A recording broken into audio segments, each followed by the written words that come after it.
زمان څلور کاله وشو خو څوک راته د شهادت تمغه نه السلام علیکم ملګرو د سیټ چې تاسو د مولانا صاحب ښکاري نو د پزله باندې ارمان دی کنه وای چې زما د ارمان پوره شنو ویډیو رس لګه مکمل وګورئ د دې مولانا صاحب دا ویډیو د شریک کوم چې د پزله باندې سره ارمان دی مونږ ټول له پکار د کنه چې د ارمان پوره کو د طریقه ور وخیو کنه چې د ارمان په کومه طریقه باندې پوره شي نو ویډیو مکمل وګورئ ټول پښتنو ته می خواسته کنه چې د مفتی صاحب ته په کمنټ کې ضرور ولیکئ کنه چې د خواهش او د دې ارمان په کومه طریقه باندې پوره کیږي نو ضرور کمنټ وکړئ زمان څلور کاله وشو خو څوک راته د شهادت تمغه نه پکار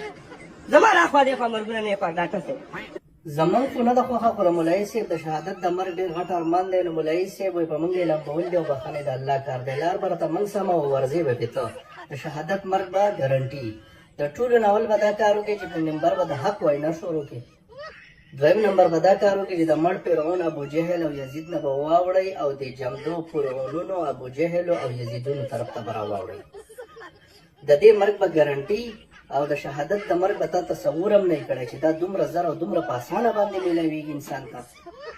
ارمان به دې سمدستي پوره شي یو پرې مشوره وه خوښه دې خپله